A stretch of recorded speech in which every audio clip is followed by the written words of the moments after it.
Yo, England have just lost to Spain in the final of the 2024 European Championships, and in this video I'm not going to hold back like I did in my last couple of videos covering England. I didn't want to come across as some rancorous Irishman who couldn't give credit where it was due. It is very hard to criticise a team that keeps winning games without sounding resentful, but I did say that given everything that we know about these two teams, that Spain would win this game. The title of my last video was, can you beat a good team? And we found out the answer to that question tonight. No, you can't. I actually want to start this video by speaking about two players, two Manchester City players in fact, Phil Foden and Kyle Walker. Phil Foden actually had more kids than goal contributions during this tournament. He played well for about 45 minutes out of the 600 minutes or so that he was on the pitch. If Phil Foden's best position is on the right, but you prefer Bukayo Saka, then bench him. If Phil Foden's best position is as a number 10 or an attacking midfield player, but you prefer Jude Bellingham, then bench him. Don't try to shoehorn him into the team. Alex Grimaldo had a sensational season with Bayer Leverkusen, but De La Fuente preferred CUCURELLA, so he picked CUCURELLA to start. It's that simple. We could all see from the first game that Phil Foden looked uncomfortable on the left and he was largely ineffective out there, especially when you don't have a natural left-footed fullback on that side playing high and wide to provide the width on that side, allowing Phil Foden to play more centrally, to play more on the inside. In contrast, just look at Nico Williams tonight. He stayed wide, he constantly asked questions of Kyle Walker, and he got his goal for making the sort of run that you would actually expect your left winger to make. Anthony Gordon must be fuming. I don't think he's a better player than Phil Foden, but I do think he's a better left winger than Phil Foden. Why even take Anthony Gordon to this tournament? If you're unsure about him or you don't trust him, then just take Marcus Rashford. Was Gordon only included to appease the fans that constantly criticise Southgate for having favourites or for being sentimental? Because it certainly wasn't to play football or impact football games. Next up, Kyle Walker. He's had a really poor tournament by his high standards and both goals came down his side. Trent Alexander-Arnold is another player who has every right to be fuming.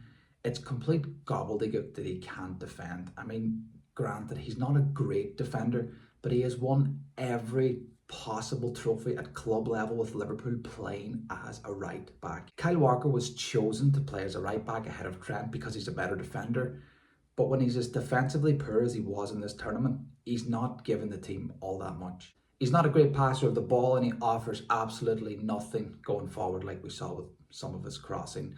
I said in one of my earlier videos that if Southgate wants to stick with this dysfunctional 4-2-3-1 and if he had a set of balls, he would drop Kyle Walker and play Trent. Or perhaps he could start Kyle Walker in midfield beside Declan Rice, substitute him after 60 minutes and then make him the scapegoat for another poor managerial decision. Harry Kane, I'm a big fan of his, but he's had an awful tournament. Was he not fully fit or does he just have a touch of what I would call the Lukaku's? He's a great goal scorer, but he doesn't really deliver in big games.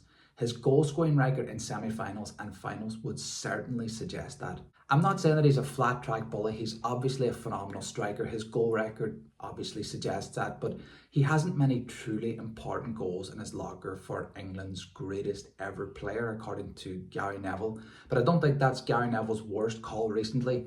He did say that CUCURELLA starting for Spain was one of the reasons that he thought Spain couldn't go all the way. Step up CUCURELLA in the final to set up the winning goal and he's a shoo-in for team of the tournament as well. You just couldn't write it.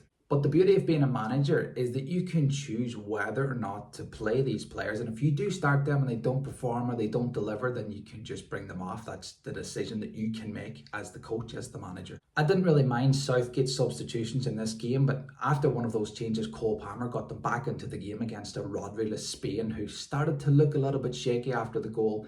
They took their foot off the pedal again and handed the initiative back to Spain. Was that a tactical decision or did Spain just ride it out, believe in the way that they play and get back to playing the sort of football that they dominated the game playing? They're clearly well coached and have a clear understanding of how they're going to cause the opposition problems. England, on the other hand, relied on hopeful goal kicks and counter-attacks led by an immobile Harry Kane to cause Spain problems.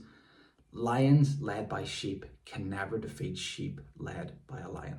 I think Southgate's a decent manager, but he's a really poor coach. His main attribute seems to be his ability to find the right side of the draw in major competitions. Being pragmatic is playing cautiously when you've a midfield to a double pivot of Eric Dyer and Jordan Henderson, like he used to when he first inherited this team. But when you have all of this talent at your disposal, the pragmatic thing to do by definition is to take the game to the opposition. Southgate always seems much more worried about stifling the opposition rather than causing them problems, and that ultimately was his downfall. Anyway, those are just my initial thoughts after the game. England fans, I really want to hear what you thought of that game and the tournament in general, and let me know your thoughts in the comment section below. What do you agree or disagree with what I've said? Do you think this is Southgate's last game in charge? And if so, how do you evaluate his tenure as England manager? Please do give the video a like if you liked it and consider subscribing. It really helps a lot. I have a lot of football related content coming up, including the tactical analyses of some newly appointed managers and takeaways from pre-season games before covering as much of the football as I possibly can next season. Thanks for watching and enjoy the Copa America final.